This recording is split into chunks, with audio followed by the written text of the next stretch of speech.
MSTVയുടെ എല്ലാ പ്രിയപ്പെട്ട പ്രേക്ഷകർക്കും വരയിലേക്കുള്ള വഴിയുടെ ഇന്നത്തെ എപ്പിസോഡിലേക്ക് സ്വാഗതം.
ഇന്നത്തെ നമ്മുടെ അതിഥി ചിത്രകലയെ ഉപാസിക്കുന്ന അനുഗ്രഹീത കലാകാരനായ ഡോക്ടർ ജോണാട്ട് കലാഭവനാണ്. നമുക്ക് അദ്ദേഹത്തിന്റെ വിശേഷങ്ങൾ ചോദിച്ചറിയാം. നമസ്കാരം. ദൈവത്തിന്റെ കയ്യൊപ്പ് ലഭിച്ചവരാണ് കലാകാരന്മാരെന്ന് പറയാറുണ്ട്. എപ്പോഴാണ് ഈ ഒരു നിറങ്ങളോടുള്ളൊരു ഇഷ്ടം തുടങ്ങിയത്? ചെറുപ്പകാലം മുതലേ നിറങ്ങളോടൊക്കെ ഇഷ്ടം തന്നെയായിരുന്നെങ്കിൽ തന്നെയും ഞങ്ങൾ ആദ്യം പഠിച്ചിരുന്നത് മലബാറിലായിരുന്നു. അന്നാണ് ഞാൻ ആദ്യമായിട്ടൊരു ചിത്രം ബോർഡെ വരയ്ക്കുന്നത്. 3ാം ക്ലാസ് വെച്ച് അന്നത്തെ ജോൺ എന്നൊരു മാഷാണ് എന്നോട് പറഞ്ഞത്, എന്തെങ്കിലും ബോർഡെ വരയ്ക്കാൻ പറയുന്നു, ഞാനൊരു ആനയുടെ പടമാണ് ആദ്യം വരയ്ക്കുന്നതെന്നാണ് എനിക്ക് തോന്നുന്നത്. അതിലൂടെയാണ് രംഗത്തേക്ക് വരുന്നത്. അത് കഴിഞ്ഞ് പിന്നെ ചേർത്തലയിലാണ് പിന്നെ താമസമാക്കി. പിന്നെ അവിടെ മുതൽ പിന്നെ ചിത്രകല ചെറുപ്പം മുതലേ പഠിക്കുമായിരുന്നു. സീരിയസ് ആയിട്ട് ചിത്രകലയെ കണ്ട് ഞാൻ പഠിക്കണം എന്ന് മനസ്സിൽ എപ്പോഴാണ് തോന്നി തുടങ്ങിയത്? അങ്ങനെ പഠിക്കണമെന്നല്ല, ഇങ്ങനെ എല്ലാ കോമ്പറ്റീഷനും അറ്റൻഡ് ചെയ്യുക എന്നുള്ളതാണ്. അവാർഡ് മേടിക്കുക എന്നുള്ളതല്ല, അറ്റൻഡ് ചെയ്യുക എന്നുള്ളൊരു ഇതാണ്. അതിപ്പോഴും ഉണ്ട്, അപ്പോഴും ഉണ്ട്. അങ്ങനെ പോയി ഞാൻ ഒരു ഇലക്ട്രീഷ്യൻ ഫീൽഡിലേക്ക് പോകണമെന്നായിരുന്നു ആഗ്രഹം. അതാണ് ഈസി ആയിട്ട് ജയിക്കാമല്ലോ എന്ന് ഓർത്ത്. പഠനത്തിൽ അത്ര കൂടായി എല്ലായതുകൊണ്ട് അങ്ങനെ ഇരിക്കുമ്പോഴാണ് എൻ്റെ ഫാദർ മരിച്ചുപോയി. ഫാദർ പറഞ്ഞു, എടാ ഫൈൻ ആർട്സിന് ഇപ്പോൾ അഡ്മിഷനാണ്, അത് നിനക്ക് ഇഷ്ടം നീ വരയ്ക്കുമല്ലോ, അങ്ങനെയാണെങ്കിൽ നിന്നെ കൊണ്ട് ഞാൻ ഇപ്പോൾ ചേർത്തല ഒരു സ്ഥലമുണ്ട്, ഗോപാലകൃഷ്ണൻ മാഷ് എന്ന് പറയും. ആ മാഷ് ഏക്കാനിയുടെ ഡ്രോയിങ് മാഷായിരുന്നു. അപ്പോൾ അതിന് അവരുമായിട്ടൊക്കെ പരിചയമുള്ളതുകൊണ്ട് എന്നെ അവിടെ കൊണ്ടാണ് ചേർക്കുകയാണ് ചെയ്തത്. അവിടെ മുതലാണ് ഇതിൻ്റെ തുടക്കം. അന്നാണ് ഇത്രയും പരീക്ഷകൾ പാസ്സാകണമെന്നൊക്കെ നമ്മൾ അറിയുന്നത് തന്നെ. എന്തൊക്കെ തരം ചിത്രങ്ങളാണ് വരയ്ക്കാറുള്ളത്? അങ്ങനെയുള്ള എല്ലാ തരം ചിത്രങ്ങളും വരയ്ക്കാൻ തയ്യാറ്. സ്റ്റംപിങ്, ഓയിൽ പെയിന്റിങ്, ഫാബ്രിക്, ഏത് സ്റ്റൈലും. പിന്നെ വാട്ടർ പെയിന്റിങ്. ഞാൻ 6ഓളം ആൾത്താര പെയിന്റിങ്ങുകൾ ചെയ്തിട്ടുണ്ട്. ചേർത്തല തിരുനെല്ലി പള്ളിയിലെ സെന്റ് ജോസഫ് ചർച്ച്, പിന്നെ കോക്കമംഗലം പള്ളി കപ്പേളയിലെ മഠത്തിലൊരു ആൾത്താര, പിന്നെ ഒറ്റപ്പിന്ന പള്ളി, കേളമംഗലം പള്ളി എന്നീ സ്ഥലങ്ങളിലൊക്കെ ഓൾട്ടർ വരച്ചിട്ടുണ്ട്. പിന്നെ ഞാൻ വരച്ചൊരു ജീസസിൻ്റെ ഒരു പടം ചേർത്തല തങ്കിപ്പള്ളിയിൽ വെച്ചിട്ടുണ്ട്. അത് ബ്ലാക്ക് ആൻഡ് വൈറ്റ് ആണ്, പൗഡറിൽ വർക്ക് ചെയ്ത ഈ വിളക്കിന്റെ എണ്ണ കരി ഉണ്ടല്ലോ, ആ കരി വെച്ച് സ്റ്റംപ് വെച്ച് ചെയ്യുന്നൊരു പരിപാടിയാണ്. അപ്പൊ ഒരു ചിത്രം വരയ്ക്കാനായിട്ട് എന്തെങ്കിലും തയ്യാറെടുപ്പുകൾ ചെയ്യാറുണ്ടോ? ഇല്ല, അങ്ങനെയില്ല. ഇപ്പൊ ഈ കുറച്ച് ആളുകളായിട്ടാണ് ഈ കാർട്ടൂൺ എനിക്കൊരു അവാർഡ് മേടിക്കണം എന്നൊരു ആഗ്രഹമുണ്ട്. പലരും പല രീതിയിലുള്ള അവാർഡ് മേടിക്കുന്നത്. അപ്പൊ ഞാനിങ്ങനെ പല വഴികളൊക്കെ തേടി. അപ്പൊ എന്റെ മനസ്സിൽ പിന്നെ കുറെ കാർട്ടൂണുകൾ വരച്ചു വെക്കുക എന്നുള്ളതായി. അത് കഴിഞ്ഞപ്പോൾ ഒരു സുഹൃത്ത് പറഞ്ഞു, ഇത് നിങ്ങൾക്ക് പ്രസന്റ് ചെയ്യാൻ ചിലപ്പോൾ അവാർഡിനൊക്കെ അർഹനാണല്ലോ എന്ന് ഓർത്ത്. അങ്ങനെയാണ് പിന്നെ സ്റ്റേജിലേക്ക് കയറാൻ തുടങ്ങി. അങ്ങനെയാണ് 637 സ്റ്റേജ് കയറി. അങ്ങനെ VIPs പ്രഭുദേവ് ഉൾപ്പെടെ ഉള്ള ശത്രുഘ്നൻ സിൻഹ, പ്രഭുദേവ്, AK അങ്ങനെ എല്ലാവരുടെയും കാരിക്കച്ചറുകൾ വേദിയിൽ കൊടുക്കാൻ പറ്റി. ഇനി കേരളത്തിൽ ആരും ഇല്ല കൊടുക്കാനുള്ള. പ്രത്യേക അവാർഡ് ലഭിച്ചിരുന്നോ? അതിനാണ് അവാർഡ് 18 ലോക റെക്കോർഡ്. അതിൽ തന്നെ 2 ഡോക്ടർ കാരിക്കേച്ചർ പ്രസന്റേഷനിലൂടെ ലോക റെക്കോർഡ് മേടിക്കുന്ന വ്യക്തി 637 VIPസിനാണ്, അല്ല സാധാരണ ആൾക്കാരല്ല. ഏതെങ്കിലും പ്രത്യേക ഒരു നിറത്തിനോട് ഒരു ഇഷ്ടം? എന്റെ ഗ്രേ ആണ്. ഇതല്ല കേട്ടില്ല, ഗ്രേ മൊത്തം ഗ്രേ ആണ് ഏറ്റവും ഇഷ്ടം. അതെന്താ ഗ്രേനോട് ഒരു ഇഷ്ടം? അറിയില്ല, അങ്ങനെ ഇഷ്ടം വന്നു, അങ്ങനെ തോന്നി.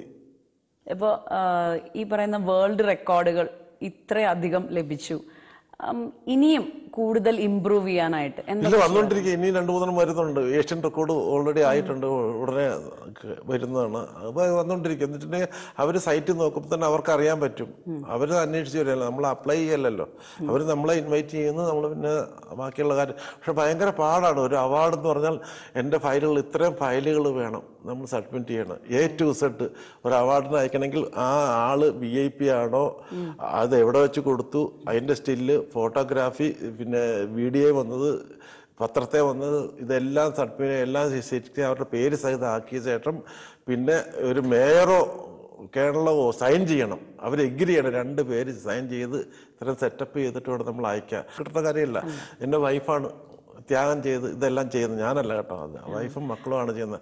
വൈഫിന്റെ സപ്പോർട്ടാണ് ഇത് ഏറ്റവും വലുത്. അല്ലാണ്ട് ഇത്ര എനിക്ക് ഞാനൊരു ചിത്രം വരയ്ക്കാൻ രാത്രിയിൽ എപ്പോഴും സമയം കിടന്നു. 9 മണി വരെ ക്ലാസ് ഉണ്ട്, അത് കഴിഞ്ഞാണ് പരിപാടി. ചിലപ്പോൾ 2 മണി വരെയൊക്കെ ആ ചിത്രമായിട്ട് മല്ലിട്ടിരിക്കും. ഈ വരയ്ക്കുന്ന ചിത്രങ്ങളൊക്കെ എങ്ങനെയാണ് ജനങ്ങളിലേക്ക് എത്തിക്കുന്നത്? എക്സിബിഷൻസിലൂടെയാണ്? എക്സിബിഷൻ എന്ന് വെച്ചാൽ ഇന്നത്തെ കാലത്ത് എക്സിബിഷൻ ആരും അത്ര അങ്ങോട്ട് അക്സെപ്റ്റ് ചെയ്യുന്നില്ല. ഇപ്പോൾ ഒരു ചിത്രകാരൻ ഒരു ചിത്രം വരയ്ക്കണേ മിനിമം 8, 10, 12, 14, 16, ഇപ്പൊ കാർട്ടൂൺ തന്നെ ഞാൻ 10-12 മണിക്കൂർ കൊണ്ടാണ് വരച്ചിരിക്കണേ. അതൊരാൾ കാണാൻ അതിന് 2 മിനിറ്റ് 1 സെക്കൻഡ് അവൻ എടുക്കുന്നില്ല കാണുന്നത്. ശ്രദ്ധിച്ചിട്ടുണ്ടോ? ഗാലറിയൊക്കെ പോയിട്ടുണ്ടെങ്കിൽ ചില ആർട്ടിസ്റ്റുകൾ മാത്രമേ ഇങ്ങനെയൊക്കെ നോക്കുകയുള്ളൂ. അല്ലാതെ ഇങ്ങനെ കാഴ്ച വസ്തുക്കളെ നോക്കി ഓടി അങ്ങ് പോവുകയുള്ളൂ. അതിനെ വിലയിരുത്താനുള്ള കഴിവോ അല്ലെങ്കിൽ അതിനുള്ള വില കൽപ്പിക്കാനോ ഇന്നത്തെ ജനത്തിന് പറ്റുന്നില്ല. ഇപ്പൊ അത്രയും കഷ്ടപ്പെട്ട് കഴിഞ്ഞ് നമ്മൾ പറയും ഇതിനിപ്പോ 2000 രൂപ എന്ന് പറഞ്ഞാൽ ഈ 2000 രൂപ ഈ 10 രൂപയുടെ പേപ്പറിനാന്ന് ചോദിക്കും. ആ ഒരു ഫീലിലൊക്കെ വരുന്ന ജനം എന്ന് വെച്ചാൽ ഇപ്പൊ കമ്പ്യൂട്ടർ യുഗം വന്നതോടുകൂടി കലകൾക്കുള്ള ആ പഴയ മൂല്യം ഇല്ല. ഒരുപാട് ആർട്ടിസ്റ്റുകൾ ഫ്രീ ആയിട്ട് നടക്കുകയാണ്, അവർക്ക് ജോലി കിട്ടുന്നില്ല.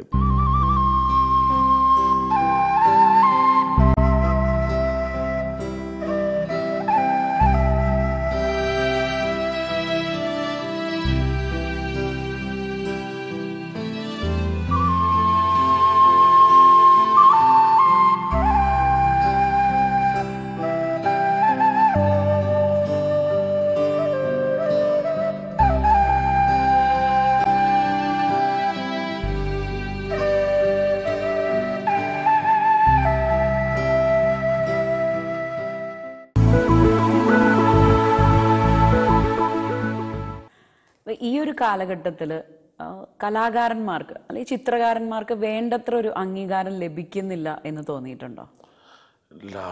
അല്ല, ത്യാഗം ചെയ്യുന്നവർക്ക് ലഭിക്കുന്നുണ്ടെന്ന്. അതുകൊണ്ട് എനിക്ക് കിട്ടുന്നത്. അല്ലാണ്ട് നമ്മൾ ത്യാഗം ചെയ്യണം. അതിനകത്ത് വേണ്ടി ഒരുപാട് ത്യാഗം ചെയ്താൽ മാത്രമേ അങ്ങനെയുള്ള അംഗീകാരങ്ങൾ നമ്മളെ തേടിയെത്തുള്ളൂ. അല്ലാണ്ട് ആരും കൊണ്ട് തരികയല്ല.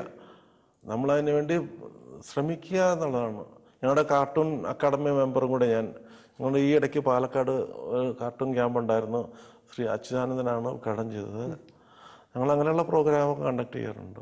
ക്യാമ്പുകൾ സ്ഥിരമായി പങ്കെടുക്കാറുണ്ട്. അപ്പൊ ക്യാമ്പുകൾ എങ്ങനെയാണ് സംഘടിപ്പിക്കാറ്? അപ്പൊ അത് ഞങ്ങളുടെ യൂണിറ്റി ആണല്ലോ, മീൻസ് കാർട്ടൂൺ അക്കാദമി ആണല്ലോ അത് കണ്ടക്ട് ചെയ്യണേ. നമ്മൾ അവിടെ ചെന്ന് എന്തെങ്കിലുമൊക്കെ ആഡ് ചെയ്യാൻ വരയ്ക്കുക, അതൊക്കെ അത്രയേ ഉള്ളൂ. ഇപ്പൊ ഈ 18 ലോക അവാർഡുകൾ ലഭിച്ചിട്ടുണ്ടെന്ന് പറഞ്ഞു. ഇത് കൂടാതെ ലിംക റെക്കോർഡിലും ഇടം നേടിയിട്ടുണ്ട്. അപ്പൊ എന്ത് ഇതിന് വേണ്ടിയിട്ടായിരുന്നു അതില്? അതെല്ലാം ഈ വരയിൽ തന്നെ കാർട്ടൂൺ പ്രസന്റേഷന് തന്നെ കിട്ടിയിരിക്കുന്നത്. ജോൺ ആർട്സ് എന്ന് പറയുന്ന ഒരു പേര് മാതാപിതാക്കള് ഇട്ടതാണോ അതോ എന്തെങ്കിലും മാറ്റം വരുത്തിയതാണോ? അല്ലല്ല, ഞാൻ കാരണം പേര് കേട്ടപ്പോ ഒരു കൗതുകം തോന്നി. പേര് അത് വെച്ചിട്ടുണ്ടെങ്കിൽ ഞാൻ ചേർത്തല പള്ളിപ്പുറം സ്വദേശിയാണ്. പള്ളിപ്പുറത്ത് പുറവാനപ്പള്ളി വികാരിയാണ് ആ പേരിട്ടത്. ഒരു അടുത്ത് വരയ്ക്കാൻ ചെന്നപ്പോൾ പുള്ളിയാണ് പോയിട്ട് ജോൺ പോൾ ഒന്നാമൻ, ജോൺ പോൾ രണ്ടാമൻ, ജോണാർട്സ് മൂന്നാമൻ. ഇന്ന് തോമസ് പുശ്ശേരി അച്ഛനാണ് അന്നത്തെ വികാരിയായിരുന്നത്, അദ്ദേഹമാണ് ഇട്ടത്. അത് കഴിഞ്ഞ് ഞാൻ കലാഭവനിൽ ഇൻസ്ട്രക്ടർ ആയപ്പോൾ അതിൻ്റെ തുമ്പത്ത് ഒരു ജോണാർട്സ് കലാഭവൻ ചേർത്ത്. അത് കഴിഞ്ഞ് അത് പിന്നെ ഡോക്ടറേറ്റ് കിട്ടിയപ്പോൾ ഇപ്പോൾ ഡോക്ടർ ജോണാർട്സ് കലാഭവനാക്കി. ഡോക്ടറേറ്റ് ലഭിച്ചത് അതിനെക്കുറിച്ചൊന്ന് പറയാമോ? ഇല്ല, അത് നമ്മളെ ഇൻവൈറ്റ് അവർ ചെയ്യുന്നു, നമ്മൾ അപ്ലൈ ചെയ്യുന്നു, ഒക്കെ അവർ ലൈവായിട്ട് നടത്തി അങ്ങനെ കിട്ടുന്നു, അത്രയേ ഉള്ളൂ. അവർ നമ്മളെ ഇൻവൈറ്റ്, എനിക്കറിയില്ലായിരുന്നു ഇങ്ങനെ ചിത്രകലയ്ക്ക് ഡോക്ടറേറ്റ് ഉണ്ടോയെന്നൊന്നും എനിക്കറിയില്ലായിരുന്നു. അവർ ഇൻവൈറ്റ് ചെയ്തിട്ട് നമ്മൾ സബ്മിറ്റ് ചെയ്യെല്ലാം. അത് ഞാൻ പറഞ്ഞ സബ്മിറ്റ് ചെയ്യണമെങ്കിൽ ഇത്രയും ത്യാഗം ചെയ്യണം, ഇത്രയും ഫയലുകൾ കംപ്ലീറ്റ് ചെയ്തിട്ട് അപ്ലൈ. ഒരു ചിത്രത്തിന്റെ അത്രയും ഡീറ്റെയിൽസ് കൊടുക്കണം, എല്ലാ ഡീറ്റെയിൽസും വേണം ഓരോ ചിത്രത്തിന്റെയും. വരയ്ക്കാനായിട്ട് വളരെ ശാന്തമായൊരു അന്തരീക്ഷം വേണം, അങ്ങനെയുണ്ട്. അതുണ്ട്. അതിനാണ് രാത്രി തിരഞ്ഞെടുത്തിരിക്കുന്നത്. രാത്രി ആകുമ്പോൾ പിന്നെ ആരും ബഹളം വെക്കുകയല്ല. എങ്ങനെയാണ് വരയ്ക്കുന്ന ചിത്രങ്ങൾ സെയിൽ ചെയ്യാറ്, മാർക്കറ്റ് ചെയ്യുന്നത് എങ്ങനെയാണ്? മാർക്കറ്റിങ് ഇപ്പൊ ഇല്ല. ഇപ്പൊ ഉള്ളതൊക്കെ ഞാൻ വീട്ടിൽ ഗാലറി ആക്കിയിട്ട് വെച്ചിരിക്കുകയാണ്. ഇപ്പൊ എനിക്ക് ഇപ്പൊ സമയമില്ല. ഇപ്പം ഫുൾ ടൈം ക്ലാസ് ആണ്, എല്ലാ ദിവസവും ക്ലാസ്. ഇപ്പൊ 100ഓളം വിദ്യാർത്ഥികൾ പഠിക്കുന്നുണ്ട്. കൊച്ചിൻ ഷിപ്പ്യാർഡിൽ ക്ലാസ് എടുക്കുന്നത് സ്വന്തം വീട്ടിലുണ്ട്, പിന്നെ ഷിപ്പ്യാർഡിലുണ്ട്. കുട്ടികൾക്ക് ക്ലാസ് എടുക്കുമ്പോൾ എന്തൊക്കെ കാര്യങ്ങളാണ് ഈ പറയുന്ന കാർട്ടൂണിലേക്കൊന്നും പോകുന്നില്ല. അവർക്ക് ഡ്രോയിങ് ഡിപ്ലോമയുടെ അതേ സിലബസ് തന്നെ ഫോളോ ചെയ്യുന്നു, അത്ര തിയറി ഇല്ലാണ്ട് പോകുന്നു, അത്രയേ ഉള്ളൂ. അല്ലാണ്ട് കാർട്ടൂണിനെ കുറിച്ച് അങ്ങനെ പഠിപ്പിക്കാൻ പറ്റുന്നില്ല. അതവർ തന്നെ ട്രൈ ചെയ്തെടുക്കുന്നേ ഉള്ളൂ. വരയ്ക്കുന്ന ചിത്രങ്ങൾ ഫേസ്ബുക്കിലൂടെയോ ഇൻസ്റ്റാഗ്രാമിലൂടെയോ ഒക്കെ ഷെയർ ചെയ്യാനൊന്നുമില്ല, അത്രയില്ല, ഇടയ്ക്ക് ചെയ്യും. ഇപ്പൊ വീട്ടിലൊരു ആർട്ട് ഗാലറി ഉണ്ടെന്ന് പറഞ്ഞു, അപ്പൊ അവിടെ എന്തൊക്കെ തരം ചിത്രങ്ങളാണ് സൂക്ഷിക്കുന്നത്? ഇപ്പൊ എല്ലാ ടൈപ്പും ഉണ്ട്. ഓയിൽ പെയിന്റിംഗ് ഉണ്ട്, വാട്ടർ പെയിന്റിംഗ് ഉണ്ട്, പിന്നെ പ്രസന്റേഷൻ ചെയ്ത ഓൾമോസ്റ്റ് കുറെ പിക്ചേഴ്സ് ഇവിടെ വെച്ചിട്ടുണ്ട്.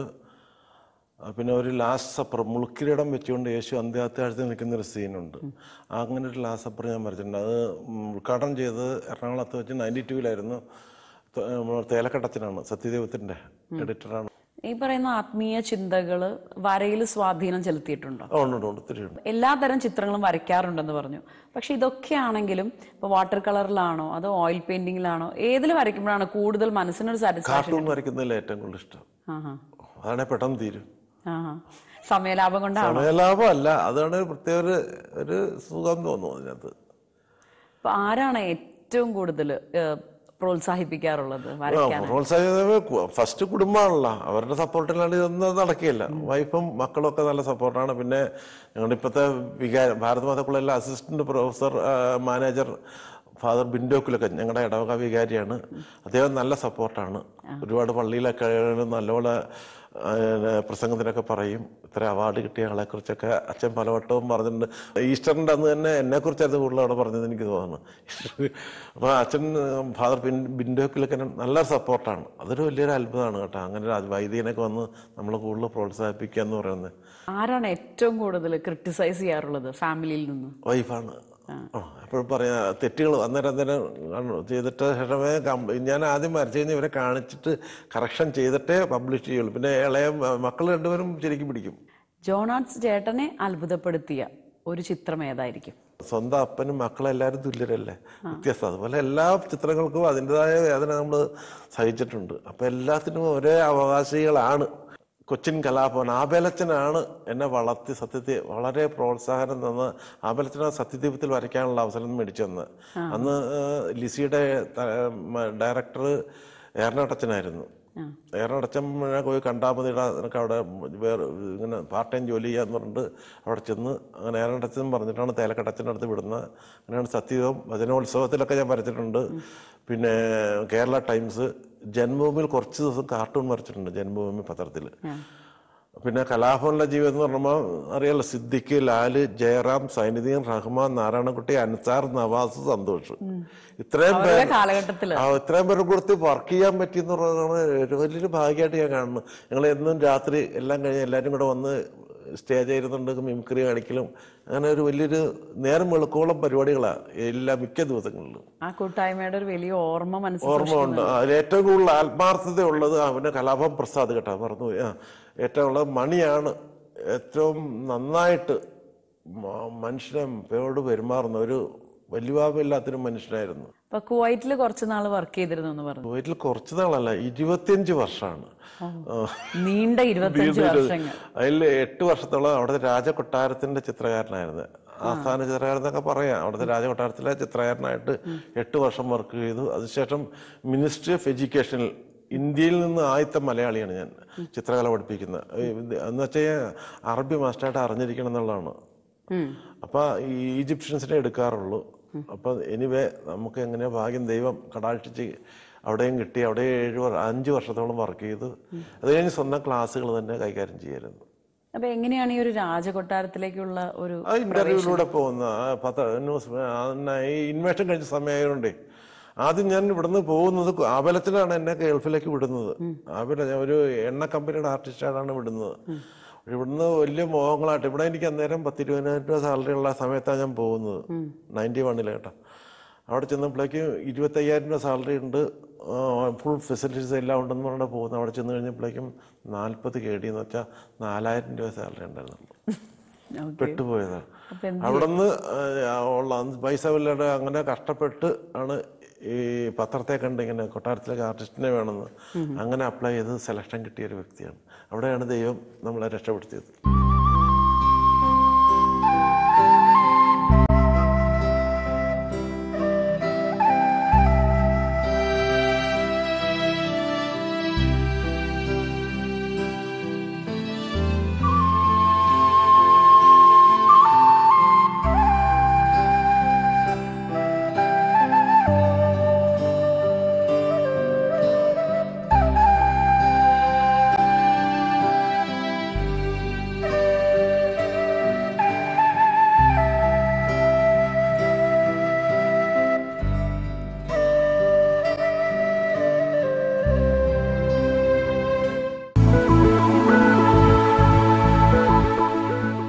പല ചിത്രകാരന്മാരും കണ്ടിട്ടുണ്ട്, കുറച്ച് നാളത്തേക്ക് ഒരു പ്രത്യേക പാറ്റേൺ രീതിയിലായിരിക്കും വരയ്ക്കുന്നത്. പക്ഷെ പിന്നീട് അത് അടുത്തൊരു പ്രത്യേക വിഭാഗത്തിലേക്കുള്ള ഒരു വരയിലേക്കൊക്കെ പോവാറുണ്ട്.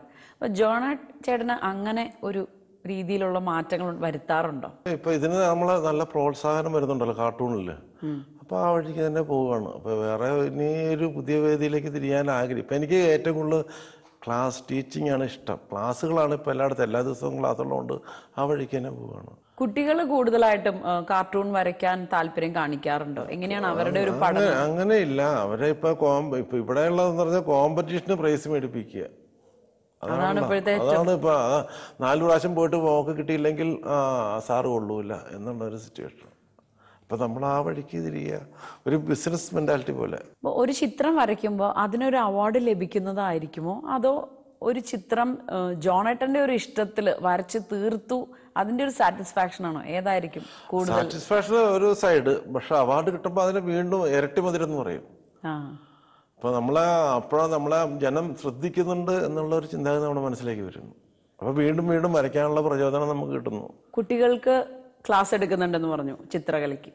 അപ്പൊ 2 മക്കളുണ്ട്, അവർ രണ്ടുപേരും വരയ്ക്കുവോ? ഒരാള് 2008 കാർട്ടൂൺ അക്കാദമിയുടെ ഫസ്റ്റ് അവാർഡ് മേടിച്ച ആളാണ് ജോമോൻ. ഉമ്മൻചാണ്ടിയുടെ അടുത്താണ് അവാർഡ് മേടിച്ചത്. ഇളയാളും വരയ്ക്കും. പിന്നെ അവർക്ക് രംഗത്തേക്ക് വരാൻ വലിയ താല്പര്യമില്ല. എങ്ങനെ എന്നെ പോലെ ഒന്ന് തെളിയണം എന്നൊരു താല്പര്യം. എന്നേലും നന്നായിട്ട് വരയ്ക്കും രണ്ടുപേരും. വൈഫും നന്നായിട്ട് വരയ്ക്കുന്നതാണ്. പക്ഷെ അവർക്കങ്ങനെ ഇത് വെച്ച് തെളിയും. ഞാൻ പലവട്ടം ചോദിച്ചു അക്കാഡമി പഠിക്കുക, അപ്പൊ എനിക്ക് എൻ്റെ ഈ അവാർഡുകൾ സൂക്ഷിക്കാൻ ഒരാളെങ്കിലും ഉണ്ടാകുമല്ലോ എന്ന് ഞാൻ ട്രൈ ചെയ്ത് നോക്കി. പക്ഷെ നടക്കണില്ല. അവർക്ക് അതിൻ്റെ ഒന്നും ആവശ്യമില്ല. അതൊക്കെ അതിൻ്റെ വഴിക്ക് പോകും. അവർക്ക് പഠിക്കണം എന്നുള്ളതാണ്. അപ്പോൾ ഇതിലേക്ക് അധികം പ്രോത്സാഹിക്കാൻ അവർക്ക് താല്പര്യമില്ല. എന്തുകൊണ്ടെന്ന് എനിക്കറിയില്ല. എന്ന് വെച്ചാൽ എനിക്ക് പിൻഗാമി ഉണ്ടെന്ന് പറയാമായിരുന്നു. ഇത്രയും അവാർഡുകൾ അല്ലെങ്കിൽ അവിടെ വെച്ച് സ്റ്റോപ്പായി പോകില്ല. അപ്പൊ അതിനെ കൺട്രോൾ ചെയ്യാൻ ഒരാളെങ്കിലും കിട്ടിയാൽ മതി. 2 പേർക്കും അതിനോട് വലിയ താല്പര്യം. പക്ഷെ എന്നേലും നന്നായിട്ട് വരയ്ക്കുന്നവരാണ്. ഇപ്പൊ ഇത്രയും നാളും വരച്ചതിൽ വെച്ച് ഏറ്റവും വലിയ ചിത്രം ഏതായിരുന്നു? രാജകൊട്ടാരത്തിൽ 4 ഫ്ലോർ കംപ്ലീറ്റ് ഒരു ചിത്രം പോകുന്നുണ്ട്, ഇങ്ങനെ കറങ്ങി മേലോട്ട് വരെ. ഏകദേശം എത്ര നീളം? അത് 10-500-600 മീറ്ററോളം മേലോട്ട് പോകും. എത്ര സമയം എടുത്ത് കാണാം ഒരു പടം? അത് അവിടെ അങ്ങനെ ഇല്ല, നമുക്ക് 2-3 വർഷം കൊണ്ടൊക്കെ തീർത്താൽ മതി. കലാകാരന്മാരെ യാത്രകൾ ഒരുപാട് സ്വാധീനിക്കാറുണ്ടെന്ന് പറഞ്ഞു കേട്ടിട്ടുണ്ട്. ഇപ്പൊ ചേട്ടനാണെങ്കിലും ഒരുപാട് യാത്രകൾ ചെയ്തിട്ടുള്ള ആളാണ്. എത്രത്തോളം ഈ ഒരു യാത്രകൾ ചിത്രകലയെ സ്വാധീനിച്ചിട്ടുണ്ട്? എന്ന് വെച്ചാൽ ബൈബിളിനെ കുറിച്ച് അറിയാൻ വേണ്ടി ഞാൻ ജെറുസലേം വരെ പോയി. ഫാദർ പിന്നെ സ്ലീവ കാട്ടുമങ്ങാടാണ് എന്നെ കൊണ്ടുപോയത്. അതുകൊണ്ട് അവിടുത്തെ ഒരുപാട് ബൈബിളിനെ കുറിച്ച് കുറേ കാര്യങ്ങൾ മനസ്സിലാക്കാൻ പറ്റി. യഥാർത്ഥ സ്ഥലം എന്താണ് എന്നുള്ളതും ആ ലാസ്റ്റ് സപ്പർ നടന്ന സ്ഥലം നമ്മൾ പടത്തി കാണുന്നതും ആ സ്ഥലവും കണ്ടു കഴിഞ്ഞാൽ ഒരു ബന്ധവുമില്ല. ആകെ ഒരു ചെറിയൊരു 3 മീറ്റർ സ്ക്വയറിലൊരു റൂമാണത്. 2 പില്ലറും ഉണ്ട്, ഒരു അരപ്ലേസും ഉണ്ട്. ചിത്രത്തിൽ വന്നപ്പോൾ വലിയ ടേബിളൊക്കെ വന്ന് വേറെ രീതിക്ക് വന്നു. അപ്പം അവിടെ കാണുന്നതല്ല ചിത്രത്തിൽ വരുന്നതെന്നാണ് ഞാൻ ഉദ്ദേശിച്ചത്. അങ്ങനെ അതൊക്കെ നേരിട്ട് മനസ്സിലാക്കാനുള്ള ഒരു ഇതാണ് ഇങ്ങനെയുള്ള ട്രാവലിലൂടെ നമുക്ക് സഹായിക്കുന്നത്. അതുകൊണ്ട് ഒരുപാട് കാര്യങ്ങൾ പഠിക്കാൻ പറ്റിയിട്ടുണ്ട്. പിന്നെ പല പല വേറെ ചിത്രങ്ങൾ വരെ കാണുവാനും. അപ്പോൾ എന്ന് വെച്ചിട്ടുണ്ടെങ്കിൽ മൈക്കലാഞ്ചലോ, പിക്കാസോ, ഡാവിഞ്ചി അവരുടെയൊക്കെ മുമ്പിൽ നമ്മളൊരു 1000 വർഷം ഇനി പഠിച്ചാലും അവർ വരയ്ക്കുന്ന ഒരു കുട്ടിയുടെ ഫിംഗർ പോലും വരയ്ക്കാനുള്ള കഴിവ് നമുക്കുണ്ടാകില്ല. ഒരിക്കലും പറ്റുമെന്ന് എനിക്ക് തോന്നണമില്ല. എന്ന് വെച്ചാൽ ഞാൻ പാസ്സായ അന്ന് മുതൽ ഇന്ന് വരെയും ഒരു ചിത്രം പോലും വരയ്ക്കാതിരുന്നിട്ടില്ല. എന്നിട്ട് എനിക്ക് പറ്റില്ല. അവരുടെ വർക്കിനെ കുറിച്ച് അതിൻ്റെ ആ ഒരു റിയലിസ്റ്റിക് നമുക്കിനിയും കണ്ടുപിടിക്കാൻ പറ്റിയിട്ടില്ല, വരയ്ക്കാൻ പറ്റില്ല. അതാണ് അത്ര അധികം അവർ കഷ്ടപ്പെട്ട് ത്യാഗം ചെയ്തായിരിക്കണം. 14 വർഷമൊക്കെയാണ് ബസിലിക്ക വരച്ചെന്ന് പറഞ്ഞത്. ഒക്കെ കണ്ടു നമുക്കൊരു കൃത്യതയാണ് അവരുടെ ചിത്രങ്ങൾ. അല്ല, നമ്മളെ കൊണ്ട് പറ്റില്ല. അവർ കൂടുതൽ വരയ്ക്കുന്നത് കൊച്ചു കുട്ടികളുടെ വർക്കുകൾ, മാലാകമാര്. അതെന്ന് പറഞ്ഞാൽ കൈകളൊക്കെ വരയ്ക്കാൻ പറ്റില്ല, ഏറ്റേക്കടൊന്നും പറ്റില്ല. സത്യം പറയാം, ഞാനൊക്കെ വരയ്ക്കണേ അതെല്ലാം മാവിൻ്റെ ചവിട്ടില്ല മറയിലൊക്കെ മറച്ചു കളയും. ഇപ്പോൾ ചില ചില പത്രങ്ങളിലൊക്കെ ഫോട്ടോ കണ്ടിട്ടില്ല, ഇങ്ങനെ കാലും കൈയും വരയ്ക്കാൻ പറ്റില്ലെങ്കിൽ അവിടെ ഒരു മരം വരച്ചു വെക്കും. അപ്പൊ അവരതിന്റെ മറയിലായി എന്ന് പറയും പോലെയുള്ള സിറ്റുവേഷൻ. അവരുടെ മുമ്പിൽ നമ്മൾ ആരും അല്ല. മനസ്സിൽ തോന്നുന്ന കാര്യങ്ങളാണ് വരയ്ക്കാറുള്ളത്. അത് പ്രത്യേകിച്ച് ഒരു സബ്ജക്ട് ബേസ്ഡ് ആയിട്ടാണ്. അങ്ങനെ ഞാൻ എപ്പോഴും ഒരു റിയലിസ്റ്റിക്കിനോട് ആയതുകൊണ്ടെന്ന് പറയുമ്പോൾ അതൊരു ഇമാജിനിലേക്ക് കൊണ്ടുവരേണ്ട കാര്യമില്ല. ഒരു ചിത്രം നോക്കി വരയ്ക്കായിരിക്കും കൂടുതലും വരുന്നത്. അപ്പൊ അതാണ് റിയലിസ്റ്റിക്കാണ് എൻ്റെ ഇഷ്ടം എനിക്ക്. ഇപ്പൊ വളർന്നു വന്ന നാടും അവിടെയുള്ള ആളുകളും ഒക്കെ നമ്മുടെ ഈ ഒരു കലയിൽ ഒരു ഇൻഫ്ലുവൻസ് ഉണ്ടാവും. അവരെത്രത്തോളം സ്വാധീനിച്ചിട്ടുണ്ട്? പക്ഷെ എൻ്റെ നാട് ചേർത്തല പള്ളിപ്പുറം ഫാമിലി നെയിമാണ് തൈക്കൽ എന്നുള്ളത്. തൈക്കൽ ഫാമിലി എന്ന് വെച്ചാൽ എൻ്റെ വീട് വേമ്പനാട്ട് കായലിൻ്റെ തീരത്താണ്. അപ്പം അങ്ങനെ കണ്ടു വളർന്ന് അവിടുത്തെ അവിടെ ഞങ്ങൾ ചെറിയൊരു മാസികയൊക്കെ ഉണ്ടായിരുന്നു. NYC, ഞങ്ങളുടെ നെഹ്റു യൂത്ത് സെൻറ്റർ എന്ന് പറഞ്ഞിട്ടുണ്ട്. നെടിയാട് കാത്തലിക് അസോസിയേഷൻ ഞങ്ങളൊരു അസോസിയേഷനൊക്കെ ഉണ്ടാക്കി ഒരു കയ്യെഴുത്ത് മാസിക ആദ്യം ഉണ്ടാക്കി. അപ്പൊ അതിൻ്റെ അകത്ത് മുഴുവൻ വരച്ചത് ഞാനാണ്. എത്രയൊക്കെ പ്രോത്സാഹനങ്ങൾ ലഭിച്ചാലും നമ്മുടെ ഫാമിലിയിൽ നിന്ന് കിട്ടുന്ന ഒരു സപ്പോർട്ട് അത് ശരിക്കും നമ്മളെ ഒരുപാട് മുൻപോട്ടേക്ക് നയിക്കാറുണ്ട്. എങ്ങനെയാണ് ഫാമിലിയിൽ നിന്നുള്ള സപ്പോർട്ട്? എന്ന് വെച്ചാൽ ഫാമിലിയുടെ സപ്പോർട്ട് ഉണ്ടെങ്കിലേ ഈ കല മുമ്പോട്ട് പോകാൻ പറ്റുള്ളൂ. ഒന്നും രണ്ടാമത് വൈഫ് നന്നായിട്ട് വരയ്ക്കുന്നതുകൊണ്ട് പിന്നെ അതുകൊണ്ട് അത്ര ടെൻഷൻ വരേണ്ട കാര്യമില്ല. വൈഫ് നന്നായിട്ട് പെയിൻറ്റ് ചെയ്യും. ഓയിൽ പെയിൻറ്റിങ് ആണ് കൂടുതൽ ചെയ്യാറുള്ളത്, നന്നായിട്ട് ചെയ്യും. വൈഫ് നേഴ്സാണ്. അവിടെ വീട്ടിലെ മിനിസ്ട്രി ഓഫ് ഹെൽത്തിലെ നേഴ്സായിരുന്നു. പേര് മോളി. 2 മക്കള്. ഒരാൾ BCom കഴിഞ്ഞ് ACCAക്ക് പോകുന്നു, ജോമോൻ ജോൺ. അദ്ദേഹത്തിനാണ് 2008 കാർട്ടൂണിലുള്ള അവാർഡ് കിട്ടിയത്. രണ്ടാമത്തെ മോൻ ജോമിൻ ജോൺ, അവൻ 2nd ഇയർ തേവര കോളേജിൽ പഠിക്കുന്നു. ഇപ്പൊ ജോണാർഡ് ചേട്ടന്റെ ഒരു ആഗ്രഹം പോലെ ഇനിയും ഒരുപാട് അവാർഡുകൾ ലഭിക്കട്ടെ, ചിത്രകലയിൽ ഒരുപാട് ഉയരങ്ങളിലേക്ക് പോകാൻ സാധിക്കട്ടെ എന്ന് ആശംസിക്കുന്നു. നന്ദി.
വരയിലേക്കുള്ള വഴിയുടെ ഇന്നത്തെ എപ്പിസോഡ് ഇവിടെ പൂർണ്ണമാകുന്നു.